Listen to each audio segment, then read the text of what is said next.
Today, we are looking at some of the best legendary single-player games that are worth revisiting. Let's get into it. Titanfall 2. If you've ever liked any shooter ever, you have to play this. I know people mostly remember it for the crazy multiplayer movement, and yeah, wall running and sliding around at 200 miles an hour feels amazing. But the real magic is that campaign. Like, no joke, this is one of the best single-player FPS campaigns ever made.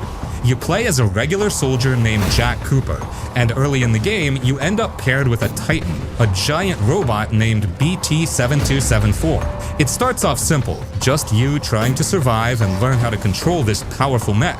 But the cool thing is how the relationship between Jack and BT grows over time. It's not cheesy or forced. It's done in a way that feels natural. BT has a dry, robotic way of talking, but the way he slowly becomes more protective and human in a way is what makes the story feel special. By the time the credits roll, you're actually attached to him, and that's not something you expect from a game like this. Now, let's talk about the gameplay. The movement system in Titanfall 2 is insanely smooth. You can wall run, slide, double jump, and chain all of it together like it's second nature.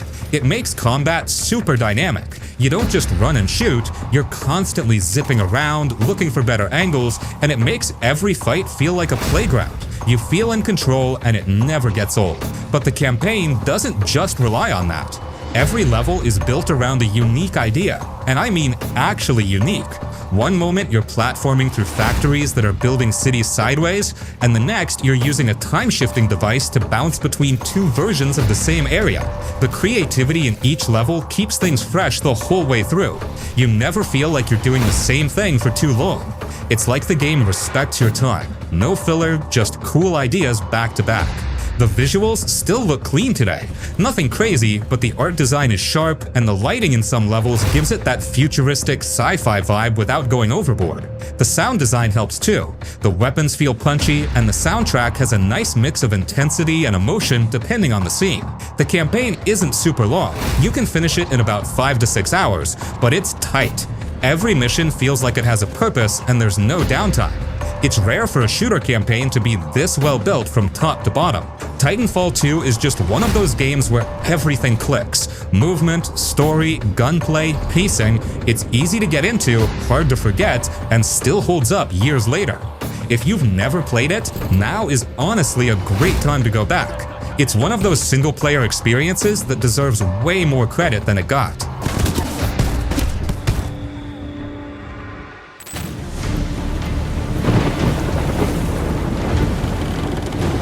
Uncharted 4: A Thief's End. Uncharted 4 is the final ride for Nathan Drake, and you can feel that weight all through the game. It's not just another treasure hunt with some fun set pieces. This one's more mature, more personal. Nate's older now, out of the whole treasure hunting game, trying to live a normal life. But then his long-lost brother Sam shows up, who he thought was dead, and pulls him back in for one last crazy adventure. Now, let's talk about the gameplay and visuals, because this thing still looks insane today. Like seriously, the level of detail is nuts. From the muddy roads of Madagascar to the stormy seas and lush jungles, everything feels handcrafted and real. The lighting, the facial animations, even the way characters move and react, it's all super polished. And then there's the pacing. Naughty Dog knows how to keep things moving. You get these intense shootouts, smooth stealth sections, platforming that flows naturally, and then those quiet, emotional moments where characters just talk and reflect. It's not just action for the sake of action, it's balanced. The story breathes. The combat's tighter too. Gunplay feels punchy, movement is smooth, and there's more verticality this time around. You can swing on ropes, climb, sneak through tall grass. It feels more open without losing that cinematic style. And those big set pieces, yeah, they still blow your mind. That Jeep chase scene through the city is one of the most perfectly executed action moments in gaming, no joke. Also, the world itself looks insane, even years later, like it still holds up hard. The places you go, old ruins, tropical forests, cities, they all feel handcrafted. No copy-paste stuff, no filler. It's like every inch of the world was made to impress you without shoving it in your face. Uncharted 4 isn't just a great action-adventure game. It's a masterpiece of storytelling, pacing, and world-building. It's the kind of game that makes you sit back after the credits and just go, yeah, that was something special. Totally worth revisiting in 2025.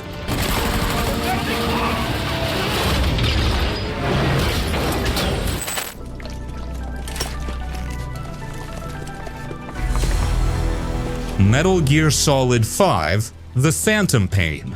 Okay, here's the thing. Phantom Pain is straight up one of the most technically impressive open-world games ever made. Even now, in 2025, there's really nothing else quite like it. You know how most stealth games either go full linear or full chaos? This game somehow manages to give you total freedom while still keeping that tight tactical feel. It's basically like Kojima said, let's make a sandbox where every system connects, but make it stealth. You play as Big Boss, or Venom Snake, dropped into these massive environments, like the rocky deserts of Afghanistan or the dense forests of Africa.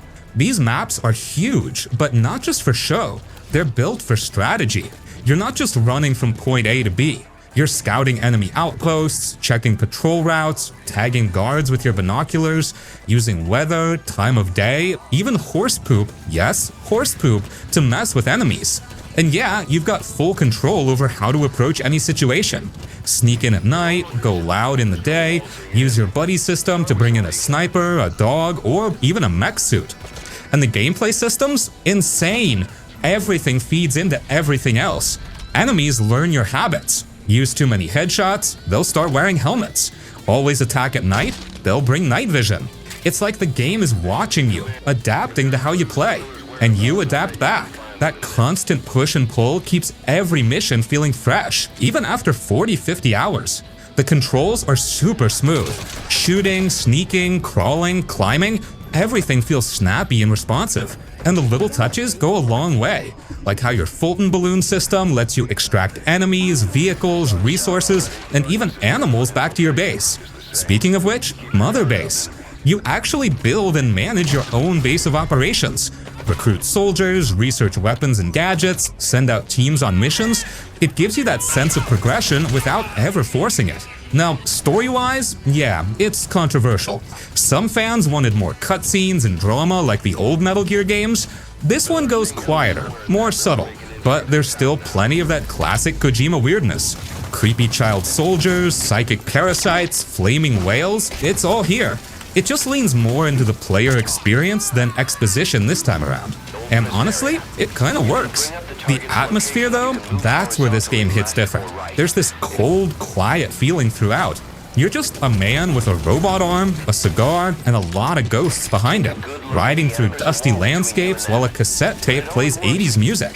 It's haunting in a way that sneaks up on you. That whole vibe, it sticks with you. And the production value? Ridiculous.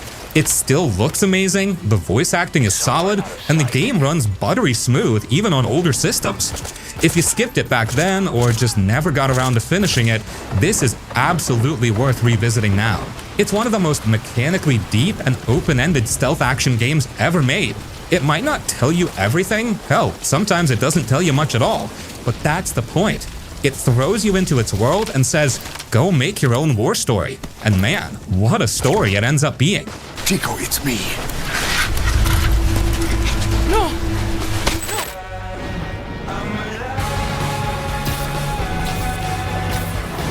Spider-Man 2018.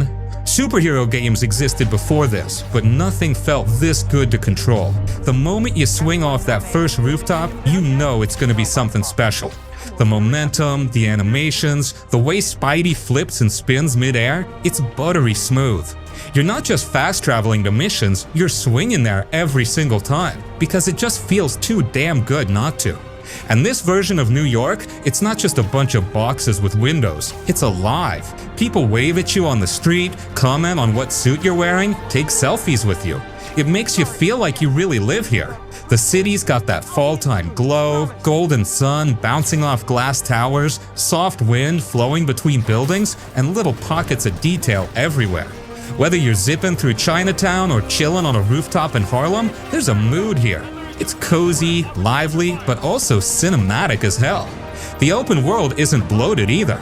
It's filled with side stuff, sure, crimes, backpacks, research stations, but it's fast-paced and easy to knock out. You're never buried under busy work. You do it because it's fun, and it feels like something Spidey would actually be doing during his day. Swing to a robbery, stop a car chase, take a selfie, grab a collectible, then jump straight into a story mission without ever hitting a loading screen. It just flows.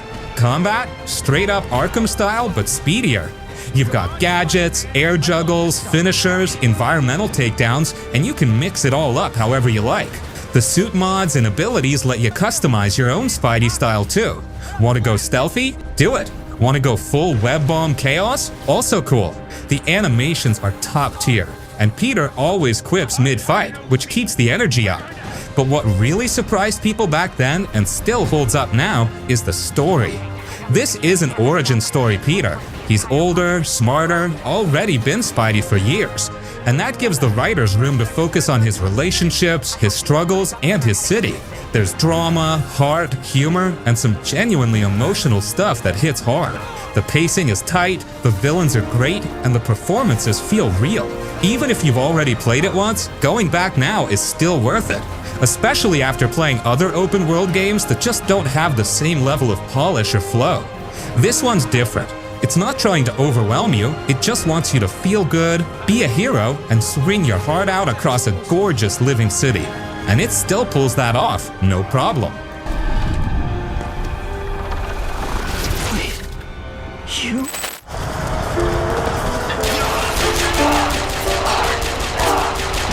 Bioshock Infinite.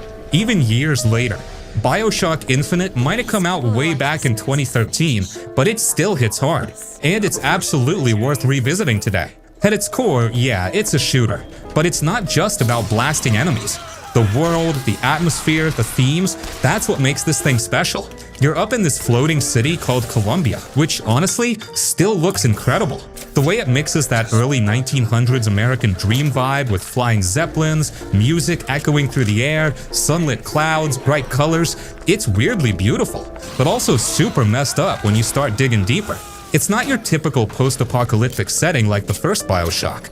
Columbia's bright, colorful, and cheerful on the surface, but under all that, it's hiding dark secrets, creepy ideologies, and twisted characters. The way the game slowly reveals all that, super satisfying.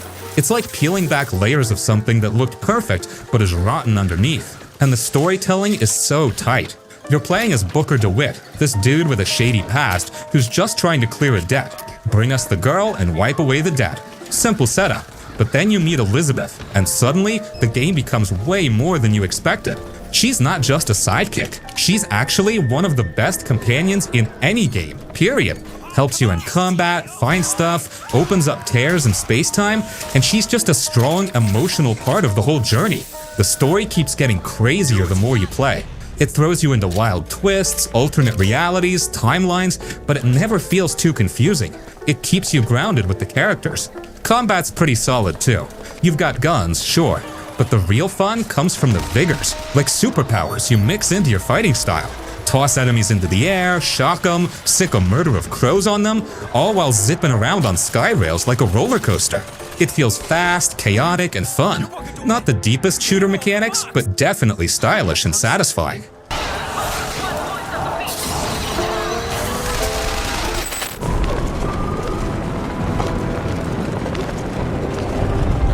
Batman, Arkham Knight. Now this right here, this is peak superhero game.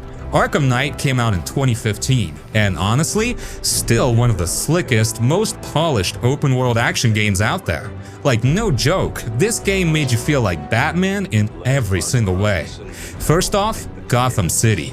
This version of Gotham is straight up stunning. Rain-soaked streets, glowing neon signs, thugs chatting on rooftops, all wrapped in that moody, dark tone that makes Batman feel so cool. It's fully open world this time, and man, the atmosphere is just on point. It's not packed with useless bloat either. Every corner's got something going on. Crimes, secrets, Riddler traps, or just the vibe of the city pulling you in. And then there's the Batmobile, which, yeah, some people had mixed feelings about, but it totally adds a whole new layer to the game. You're not just gliding across rooftops anymore, now you're blasting through streets at high speed, using tech mode to fight drones, solving puzzles, breaking through walls. It's like a whole second gameplay system built in. Once you get used to it, it's actually pretty badass. But really, the core combat is where this series always shines. It's that smooth, rhythm-based, counter-heavy fighting that just feels insanely satisfying. Jumping between enemies, knocking dudes out, throwing batarangs mid-combo, using smoke bombs, it never gets old. And Arkham Knight ramps it up by letting you team up with allies like Nightwing or Catwoman for tag team takedowns. So cool. Story-wise, it goes hard. No spoilers here, but it wraps up the whole Arkham trilogy in a big cinematic way. There's psychological stuff going on, tons of familiar faces like Scarecrow, Penguin, Two-Face, Harley, plus a mystery villain pulling strings from the shadows. Even if you think you know where it's going, there are some wild twists in there. Plus, that Joker stuff? Yeah, chef's kiss. And let's not forget the visuals, still holds up like crazy. The rain effects, the city lights, Batman's suit slowly getting damaged, it's all just eye candy. Rocksteady went all out. So, if you played this years ago and kind of forgot how great it was, or if you never got around to finishing it, this is 100% a game worth jumping back into. Still feels smooth, still looks gorgeous, and still delivers that full-on Batman fantasy better than anything else out there.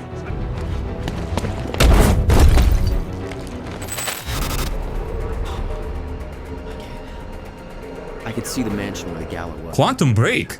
So, Quantum Break, man, I feel like this one doesn't get brought up enough anymore. Like, it dropped, it was cool for a bit, and then just kind of vanished, you know? But honestly, going back to it today, still a super interesting game. Especially if you like those story-heavy, cinematic shooters with some weird sci-fi twists. The first thing that hits you is how different it feels. It's not just your usual third-person cover shooter. They really went for something unique here. So you play as this guy Jack Joyce. He gets caught in this experiment gone wrong and ends up with these crazy time powers. And from there, the whole game becomes about bending time mid-fight. You can freeze enemies, dash across the room, create time shields, and when you chain it all together, it actually feels badass. Like smooth and snappy in a way a lot of shooters don't pull off. And it's not just about gameplay. The structure's kind of wild too. Between gameplay chapters, you get these live-action episodes, like actual short TV episodes with real actors. You've got Shawn Ashmore, Lance Reddick, Aidan Gillen, solid cast. The episodes are built around the choices you make, so they change depending on what you picked. I know that sounds a little weird on paper, but when you're actually playing, it kind of pulls you deeper into the story. It's like you're flipping between a Netflix sci-fi series and a video game, and somehow it works. Also, it still looks damn good. The time effects, the glitchy world when stuff breaks down, still cool, still feels slick. Remedy just knows how to make things feel off in the best way, you know? Like with Control and Alan Wake, they've got that weird vibe on lock. Now, sure, it's not super long or anything, and if you're not into linear games, maybe it's not your thing. But if you want something different, something with cool mechanics, high production value, and just a bit of that, hey, what even is going on energy, Quantum Break is a solid pick. Definitely feels like one of those games that took a big swing. Not perfect, but bold. I respect that.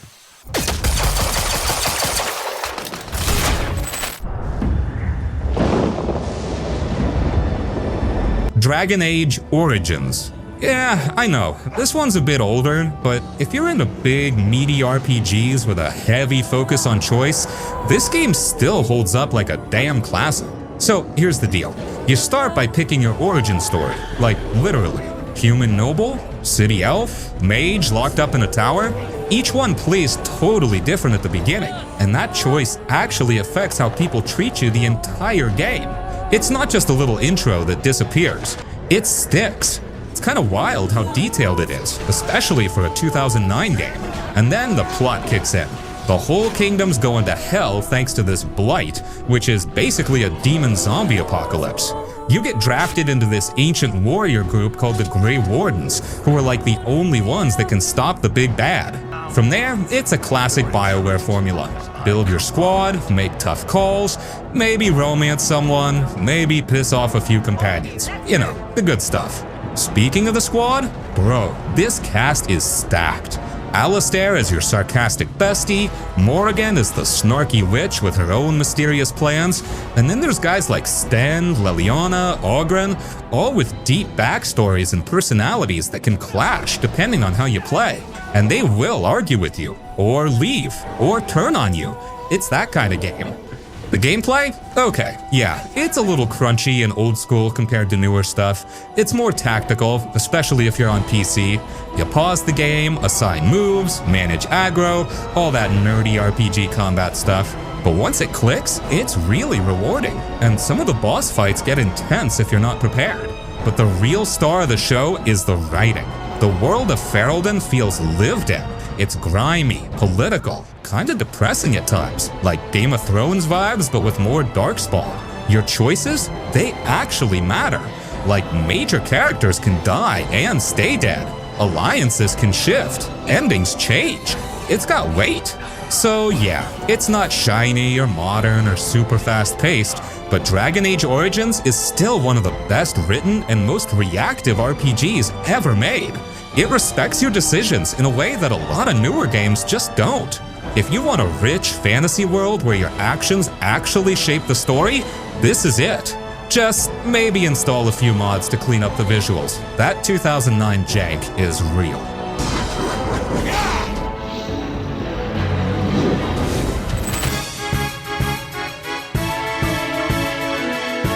Final Fantasy X. Yeah, that old school PS2 one that still somehow hits harder than most modern JRPGs. So first off, this game is a vibe. You're thrown into this colorful tropical world called Spyra, and right away, it just feels different from most fantasy stuff. Like, it's not all castles and forests, it's beaches, temples, ancient tech, and a weird religious system that kinda controls everything. It's got a chill, peaceful vibe at first, but under the surface, super dark. You play as Titus, we still don't know, this flashy sports star who gets yeeted out of his high-tech city into this totally different world. He's confused, we're confused, it's kind of the perfect setup. From there, you meet Yuna, a summoner on this pilgrimage to basically sacrifice herself to save the world from this massive monster called Sin. Yeah, no pressure. The crew you roll with? All unique as hell. Wakka's your lovable dumb jock, Lulu is the goth queen of magic, Auron is the coolest mentor ever, dude's like a samurai dad, and Riku brings the chaos energy. It's such a strong party, and the way they all bounce off each other feels natural, funny, and emotional when it needs to be. Combat is turn-based perfection. None of that wait around and mash buttons nonsense. Everyone has a purpose. Like Titus is fast, Auron smacks armored dudes, Lulu nukes magic weak enemies. Swapping party members mid-fight feels smooth and smart. It just works. And let's not forget the Sphere Grid. It's this weird board game leveling system that lets you slowly move characters through different stat paths. At first, it's like, what? But once you get it, it's super addicting. But man, the story is where it hits.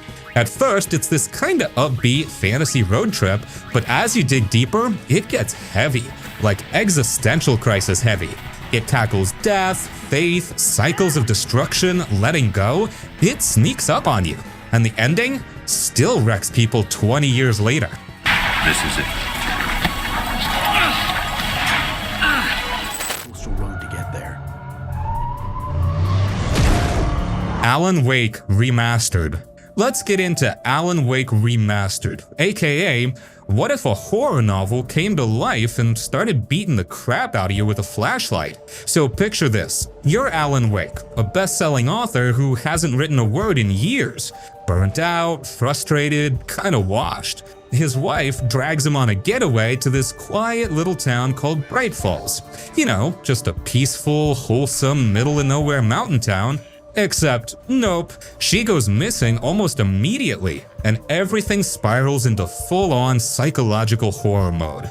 The game feels like a playable Stephen King book, but like the weird ones.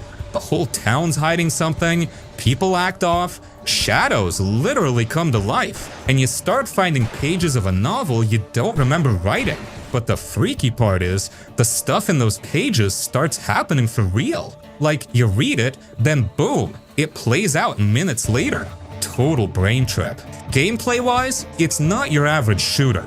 Your main weapon isn't just a gun, it's light, like literally. Enemies are covered in this dark fog, and you gotta burn it off with your flashlight before you can even touch them. It's tense, it's moody, and when you're low on batteries or flares, and there's 5 shadow dudes creeping up on you in the forest at 3 AM, yeah, panic mode hits hard. The whole vibe is what makes this game. It's dark, but not gross. Creepy, but not gory. It leans more into suspense and mystery, like you're flipping pages of a horror novel while someone whispers weird crap in your ear. The town of Bright Falls? Easily one of the best spooky settings in gaming. So many creepy forests, foggy roads, and broken down cabins where you're just begging for daylight to show up. And since this is the remastered version, everything's cleaned up. Better visuals, smoother controls, still that same eerie late-night TV show kind of storytelling. Honestly, it still holds up today, especially if you're into moody, slow-burn thrillers instead of cheap jump scares. Mrs. Wake! Your keys! The wall. Escort through the solitary wing must be scheduled in. Dishonored. Alright, let's talk Dishonored. Definitive Edition, or as I like to call it, Blink and Stab, the game. So you play as Corvo, the royal bodyguard turned wanted fugitive after being framed for a murder you didn't commit. Classic setup. But what makes this game pop is how you get to decide how the story plays out. Not through dialogue choices or whatever, but by how you actually play it. Sneaky ninja ghost? Sure. Brutal stabby chaos machine? Also works. Never kill a single person? Yep, that too. The world of Dishonored is this grimy, plague-ridden steampunk city called Dunwall. It's got this really sick vibe. Half Victorian London, half dark fantasy horror. Rat swarms, tall boys, those creepy mech stilt guards, oil-powered tech, and weird cult energy just baked into every corner of the map. It's super atmospheric, like the kind of place you want to explore, but also kind of want to leave immediately. But the real fun is the powers. You get these wild supernatural abilities from this mysterious dude called the Outsider. Stuff like teleporting short distances, blink, freezing time, possessing rats or guards, summoning swarms. It's nuts! And mixing them with the environment or gadgets, that's where the game shines. You could freeze time, possess a guard, walk him into his own electric gate, unfreeze time, and boom, creative chaos. Or do none of that. Sneak through every level without being seen, knock people out gently, and ghost your way through the whole story like a legend. The game doesn't judge, but it does change the story depending on your choices. More chaos? The city becomes darker, more miserable. Low chaos? Things stay a bit more hopeful. The Definitive Edition just takes all that and polishes it up. Includes all the DLC too, which adds more lore and missions, including the story of Dodd, the guy who actually did the murder you got blamed for. That extra perspective makes the whole world feel richer. So yeah, Dishonored is one of those rare games that actually makes you feel clever. It respects your brain and your style. Whether you're the let me plan every move like a ninja type, or the I'm gonna possess this guy then throw him off a roof type, it gives you the tools and says, go freaking crazy. Hello.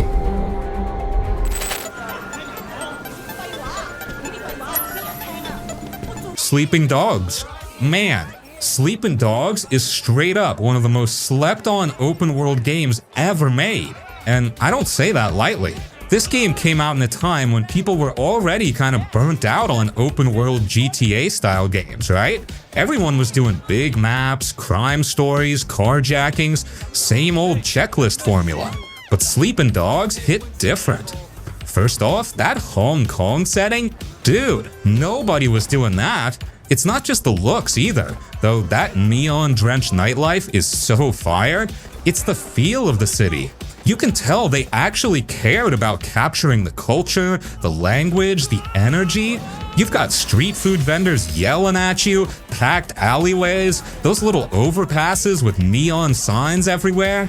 It's dense, it's loud, and it's alive in a way most games just don't get right. The way it leans into the crime drama stuff feels like you're living inside an old-school John Woo movie. And let's talk about that story, man. You play as Wei Shen, this hard-ass undercover cop who's diving deep into one of the deadliest triad gangs in the city. But it's not black and white, and that's what makes it good. You're trying to do the right thing, but the more time you spend with these criminals, these guys who start treating you like family, the blurrier it gets. Wei isn't just your average tough guy protagonist either. The dude goes through it. Loyalty, betrayal, guilt, violence, it eats away at him as things escalate. Some of the cutscenes genuinely hit hard. But alright, here's the meat of it. The combat. My god. You don't get guns handed to you all the time, so the game is built around melee. And it's got some of the best hand-to-hand combat in an open-world game, period. It's fast, weighty, responsive, you're tossing combos, counters, grabs, but the real sauce is the environment kills. You're grabbing dudes and slamming them into car doors, fish tanks, spiked walls, dumpsters. It's brutal, stylish, and weirdly addictive. It almost feels like a modern brawler with Arkham-style timing and flair. Oh, and driving? This game nails the arcade racing feel. You can hijack cars on the move, like literally leap from one car to another during a chase. It's over the top, but it feels right. And yeah, the city's layout is more compact than something like GTA, but that makes everything feel tight and intense. You're always doing something, not just commuting from one end to the other. The game's also surprisingly packed. You've got side missions, cop missions, martial arts tournaments, drug busts, dating side content, karaoke minigames. Yes, you can belt out some I Ran by a flock of seagulls, races, collectibles, clothes, and a dope leveling system where you can spec into your cop skills or your street fighting. Every little thing adds up to make Wei feel more badass. And none of it feels bloated. That's the magic trick. It's tight, it's focused, but still gives you tons to mess around with. It's a 30-40 hour game if you want to go deep, not because it forces you to, but because it's just fun to do the extra stuff. It's got that just one more mission vibe. So where's this guy with me? Don't worry. I'll take it from here. Sure you don't want me to stick around? Deus Ex: Human Revolution. This one's a cyberpunk RPG, but not in the neon John Wick gun fu way, more like that slow burn Blade Runner style vibe. You play as Adam Jensen, a guy who basically dies in the first few minutes of the game and wakes up with a full body upgrade like RoboCop meets Batman. You got metal arms, sunglasses built into your face, stealth cloaks, arm blades, all that good stuff. The man did not ask for this, but here he is. And the real magic of the game is how it lets you approach missions however the hell you want. You can go full stealth, hack everything in sight, sneak through air vents like a rat ninja, or if you're feeling spicy, you can just walk in and wreck shop with futuristic weapons and takedowns. Like, the flexibility is crazy. Almost every mission has like 3 or 4 totally different ways to tackle it, and it doesn't punish you for picking one over the other. The dialogue system is real solid too. You're constantly making choices, whether you talk your way out of a standoff, threaten someone, lie, bribe, or just go straight up pacifist. And it's not just flavor text either. Choices actually change how certain missions play out or what info you get. Some people might live or die based on how smooth you are with your words. Now, the story itself, whew, it's deep. You've got shady corporations, rogue hackers, cybernetic implants messing with human identity, government conspiracies, and that whole "are we playing God" question hanging over everything. It gets real philosophical without being boring. And Jensen's kind of the perfect lead for that. Dude's got this calm, gravelly voice, like he's seen way too much and is so done with everyone's crap. Visually, the whole game has this golden yellow tint, like everything's bathed in that warm, digital glow, and it gives the world this moody, dreamlike feel. Feels almost like you're stuck in a high-end dystopian screensaver. It's weird, but it works. The art style holds up even now. The city hubs are dense and detailed. You walk around, eavesdrop on convos, find secret paths, hack into apartments, and discover hidden emails that tell their own little side stories. It rewards nosy players. The more you explore, the more secrets you uncover, and the more the world feels alive. Now, yeah, the boss fights got some heat back in the day for being a bit forced. Like, you build this badass stealth hacking build, and suddenly you're thrown into a fight with a tank who doesn't care about any of that. But they patched and rebalanced that stuff later. If you play the director's cut, it's smoothed out and way more fair.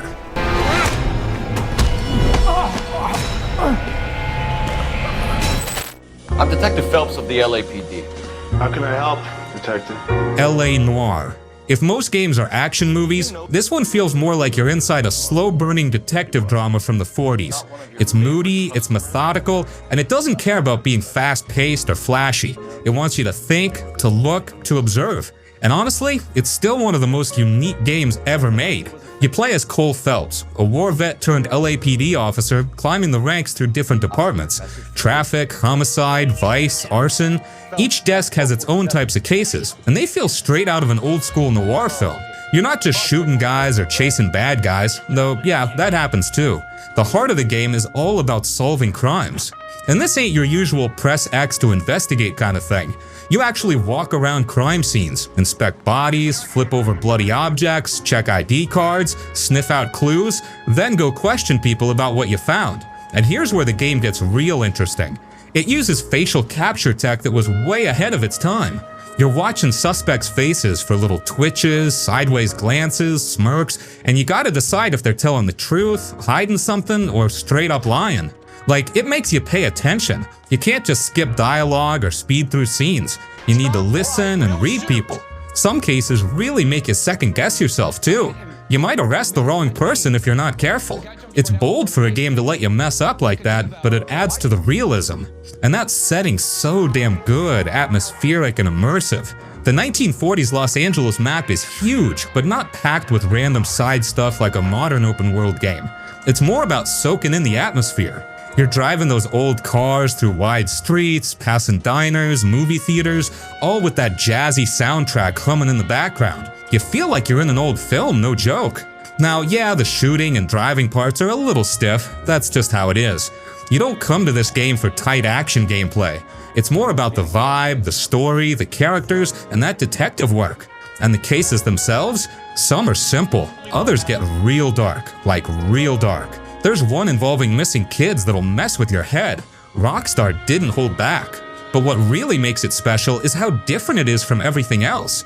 Even now, there's still nothing quite like LA Noire. It's not perfect. Cole can feel a little too cold sometimes, and the interrogation system can be frustrating, but man, the ambition is insane.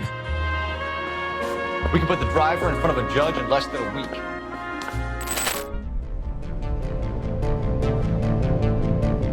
Mass Effect Trilogy. The Mass Effect Trilogy is like sci-fi gaming royalty. It's not just some space shooter, it's a full-blown space epic where you actually feel like the main character in your own Star Wars type saga. You start off as Commander Shepard, and what makes it crazy, you carry this one character across all three games. Your choices, your relationships, your failures, they follow you. Like, you mess up in part 1, it can seriously bite you in the ass by part 3. Let's talk about the world first, or should I say galaxy. There's just so much to explore. Different alien species, politics between planets, shady corporations, ancient tech, all woven together in a universe that actually feels lived in. The lore is so detailed it could be a whole book series, but it never feels like it's shoving it down your throat. You just get immersed. Gameplay-wise, yeah, the first game feels a bit stiff now, but it still has charm with its RPG roots. Then Mass Effect 2 comes in like bam, trims the fat, tightens the combat, brings in the suicide mission, and suddenly you're in one of the most intense sci-fi stories ever told. ME3, that's when everything blows up. Emotionally, literally, politically, you feel the weight of all your choices from the past 2 games, and it hits hard. But above all, the characters are what make the trilogy unforgettable. Garrus, Tali, Liara, Rex, Miranda, Payne, Mordor, these aren't just NPCs, they're legit people you grow to care about. Your crew becomes your family. You party with them, argue with them, even romance them if you want. And when things go down, you feel it deep. There's stuff that happens later that straight up punches you in the gut. And dude, the music? That soundtrack sticks in your brain for life. That lonely, futuristic piano theme from the original Mass Effect still hits. Now yeah, the ending of ME3 got a lot of heat back then, but playing the trilogy now, especially with the Legendary Edition where they cleaned it all up, the whole journey is so damn worth it. It's the build-up, the relationships, the moments where you just stop and go, damn, I did that.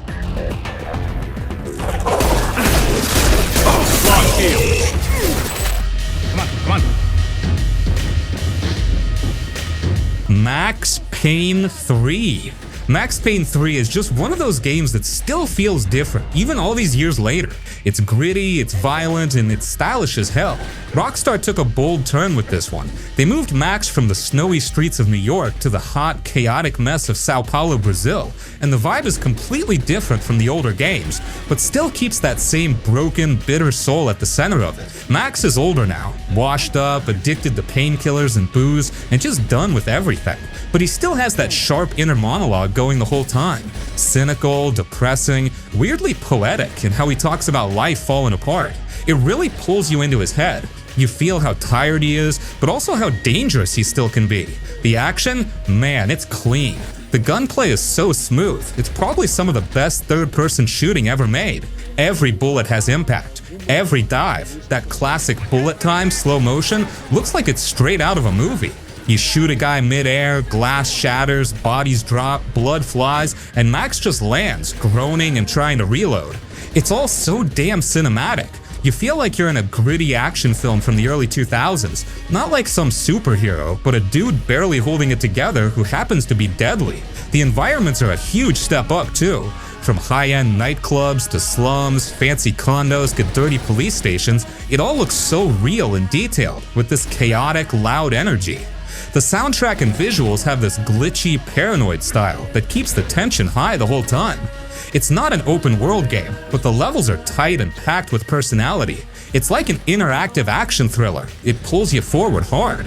Also, no fluff here. The game's fully linear and focused. No side quests or bloat, just story and action, constantly moving.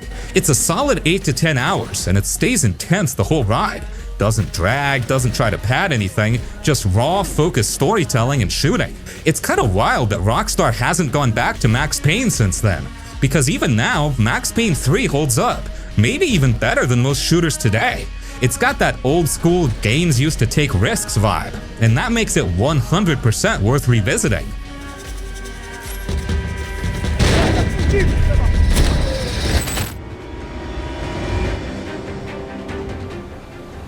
Metro Exodus. Metro Exodus hits different, man. It's not just another shooter. It's this weird mix of gritty survival, emotional storytelling, and straight up beautiful visuals. Like, it's dirty and raw, but also weirdly peaceful at times. You're out there in this ruined world, but it's not all just gray rubble. Sometimes you're walking through snowy forests or riding a train under a golden sunset, and it feels kinda hopeful, but also sad as hell. Your plan is Artyom again, the guy who still believes there's life out there beyond the metro tunnels of Moscow. So this time, you're leaving the underground. You're on this train with your wife Anna and a bunch of soldiers, just traveling across post-apocalyptic Russia, season by season. And that whole journey thing, that's the heart of the game. It's not just shooting monsters and bad guys, it's about trying to find a place to live, like properly live. And while the game opens up a bit more compared to the older Metro games, it never turns into some bloated open world. You get these semi-open areas, yeah, like a swamp, a desert, a snowy forest, but they're still super focused. Every spot feels handcrafted, full of little stories and details. You'll stumble upon broken down churches, creepy cult hideouts, or wrecked train cars with notes and diaries telling you what went down. It's all super immersive. Combat's brutal too. Ammo is scarce, guns feel loud and messy. You gotta clean your weapons, you craft stuff on the fly, you sneak around in the dark, and if you mess up, it turns into chaos fast. It really makes you feel like you're out there struggling to survive, not some superhero mowing down waves of enemies. Even the monsters are freaky, like you're always one step away from disaster. But honestly, the human stuff hits the hardest. The conversations with your crew around the train, the quiet moments with Anna, the campfires, the guitar playing, all of it builds this vibe that makes you care. And it's all fully voiced too. The cast feels real. You want these people to make it. And when the emotional punches come, they hurt. The game doesn't hold back. It'll break your heart and still give you hope in the same breath. It's that kind of journey. If you want a shooter with soul, like something that's more than just bang bang, Metro Exodus is that game. It's heavy, beautiful, scary, and oddly peaceful. A real standout that still holds up today.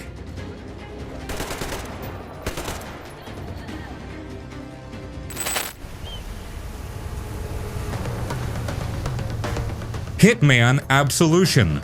Hitman Absolution is honestly such a weird little gem now. Like, back when it dropped in 2012, it got kinda mixed reactions. A bunch of longtime fans were mad it wasn't the same old sandbox formula. But now, in 2025, it actually stands out in a good way. Like this moody, edgy, slow burn stealth thriller that nobody really makes anymore. So here's the vibe. Everything in Absolution feels way more personal, more grounded, and honestly, kinda cinematic as hell. The story kicks off with Agent 47 going rogue, like actually breaking protocol and turning on his own agency to protect a girl named Victoria. Right off the bat, you're like, wait, Agent 47 is developing human emotions? And that's kind of the whole tone of the game. It's grittier, darker, and gives 47 a lot more depth than usual. The whole game is dripping in this gritty, grindhouse-style atmosphere. You've got sleazy villains, creepy motel shootouts, backwoods cults, and rainy, neon-lit city streets. It's basically a B-movie stealth epic, in the best way. There's one level where you're sneaking through a cornfield while helicopters search for you, and another where you're infiltrating a strip club, and both feel like straight-up stealth horror missions. It's not just about taking out targets, it's about surviving and sneaking your way through these dangerous, grimy environments. And yeah, sure, it's more linear than classic Hitman games. You're not dropping into a giant sandbox and choosing how to kill some millionaire in 12 different ways with a toothbrush, but what you get instead is super focused level design, crazy detail, and tight pacing. It feels like you're playing a thriller movie. Every level pushes the story forward, and honestly, some of the areas are still jaw-droppingly good. The Chinatown crowd level still looks amazing, even today. The way the engine renders people and light, beautiful, still holds up. What's kinda wild is how Absolution aged like wine. Back then, it was the weird one. Now, it's got this cult following. People are starting to appreciate that it tried something different. It didn't just follow the usual formula. It gave us a more emotional, more personal take on 47, and that's rare. Even the voice acting. David Bateson's performance feels colder, more reflective. Like 47's finally asking himself if he's more than just a tool for murder. Also, let's not forget, it still plays great. The cover system is smooth, the disguises work well, and the AI for its time was surprisingly smart. The instinct mechanic, basically Hitman vision, made sneaking feel intense, like you're always 1 second away from getting caught. There's a real tension to it. So yeah, Hitman Absolution may not be the biggest or most pure Hitman game, but it's definitely the most unique. If you're in the mood for something stealthy, cinematic, and a little dirty in that grimy late-night action movie kind of way, this one still hits. It's not about freedom, it's about tone, and damn, it nails that tone hard.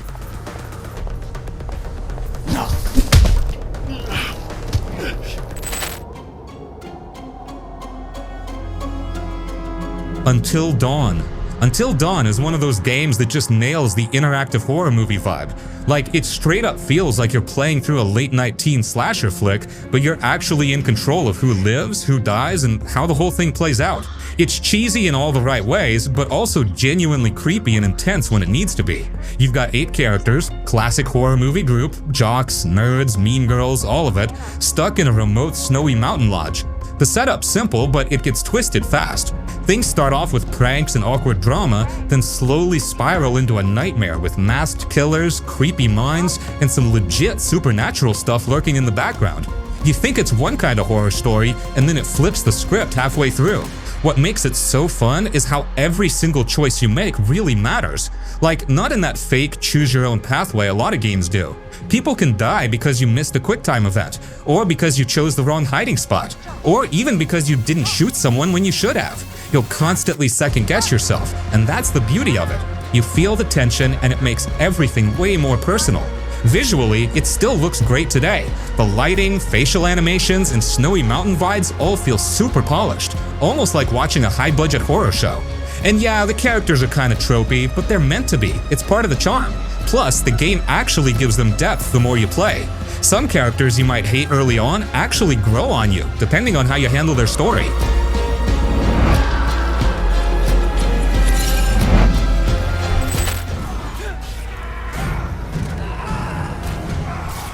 Ryse, Son of Rome. Son of Rome is one of those games that kinda got shrugged off when it launched, but now, looking back, it hits way harder than people give it credit for. Like yeah, it was a launch title for Xbox One and maybe the gameplay wasn't super deep, but damn, visually and vibe-wise, it still slaps. It honestly feels like a playable movie set in ancient Rome, and there's something just cool about that. You play as Marius, a Roman soldier who's out for revenge after his family gets murdered. Sounds basic, but the story actually gets surprisingly emotional and personal, with a bit of supernatural twist thrown in. It's not just blood and war, it's about loyalty, betrayal, legacy, and how far someone will go to do what they think is right. And the whole thing is fully voice acted and mocapped really well, so it's easy to just get pulled into it like you're watching a high-budget historical drama. Combat-wise, it's simple but satisfying. You've got swords, shields, and brutal finishers where you just destroy enemies in the most cinematic ways possible. It's not a combo-heavy action game like Devil May Cry. It's slower, more weighty, and focused on timing, blocking, and execution kills. Some folks call it repetitive, but honestly, it feels kind of relaxing and fun once you settle into the rhythm. And come on, those executions still look crazy good even today. But the real star here, the visuals and presentation. This game still looks insane. The lighting, the faces, the blood splatter, the Roman architecture, it's all gorgeous. Like shockingly good for a 2013 game. The battles feel huge and cinematic, with flaming arrows flying overhead, soldiers storming gates, and chaos all around. It's pure spectacle, and sometimes that's exactly what you want. And because it's not super long, like 6 to 8 hours, it doesn't overstay its welcome. It just gives you a tight, focused, beautifully crafted ride through Roman chaos, and then lets you move on. It knows what it is, and it does that really well. In a world where so many games are 100-hour open-world marathons, Ryse feels like a hidden gem. Short, sweet, stylish, and surprisingly emotional. Perfect for a weekend playthrough when you just want to vibe out with something cinematic and brutal. Definitely worth going back to in 2025. Is of no import. My story, however, is.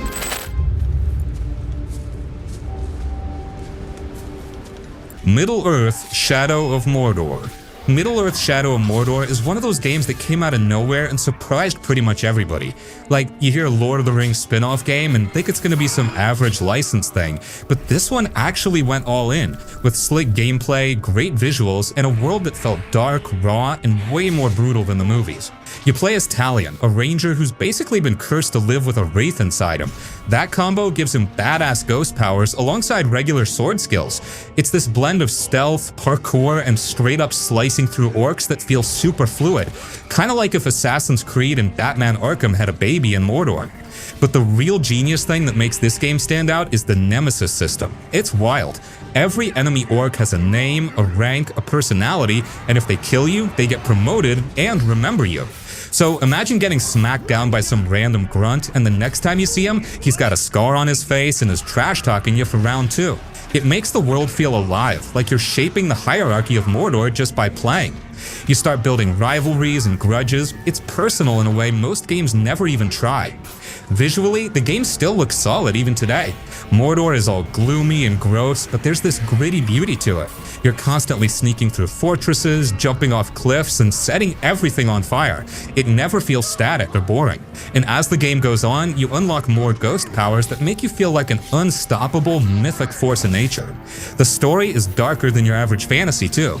It's not about elves and hope and saving the world. It's about revenge, about being broken and choosing what to do with your rage. Talion isn't some happy hero. He's a dude who's lost everything, and now he's tearing through Sauron's army from the inside out. That edge, that mood, it gives the game a different flavor from the usual fantasy stuff. So yeah, Shadow of Mordor might not be the biggest or flashiest game on paper, but it totally earns its spot as a legendary revisit. It's still fun as hell to play, still unique with that Nemesis system, and it kicked off a whole new wave of open world design. Definitely worth going back to, especially if you missed it the first time.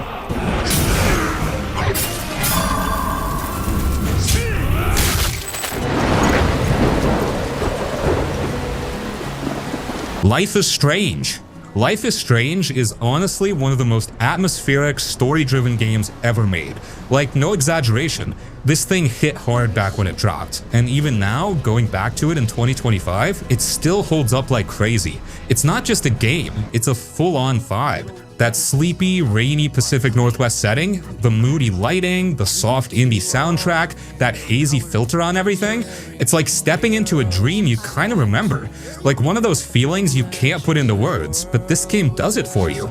It's also calm on the surface. Dorm rooms, classrooms, a lighthouse, but underneath, there's this quiet weight pressing down on every conversation, every choice. And yeah, there's time travel stuff going on, but that's not even the main thing. The real power here is in the relationships, especially between Max and Chloe. It's messy and emotional and raw in a way that feels personal. Like, it's not trying to be a blockbuster, it's just trying to connect with you, and it really does. And here's the thing, Life is Strange isn't scared to be slow, like painfully slow at times, but that's what makes it feel real. You walk around, you look at things, you listen to thoughts, it gives you space to breathe, and that ends up being its biggest strength. It respects the mood. Not a lot of games have the guts to just chill and let you sit with your thoughts, but this one does, and that's why it sticks. Replaying it now, especially after playing all these modern games with bombastic action and constant noise, you start to realize how rare this kind of tone is. It's not trying to be edgy or flashy, it's soft, emotional, and full of quiet heartbreak. Even the way it ends, no spoilers, but it stays with you. It makes you think. It hurts in that good, heavy way that only great stories can do. Honestly, it's one of those games that just becomes a part of you. If you've never played it, you're seriously missing one of the best narrative experiences in gaming, period. And if you have played it, dude, go back. Let it wrap around you again. Let that melancholy small-town magic hit you all over. There's nothing else like it.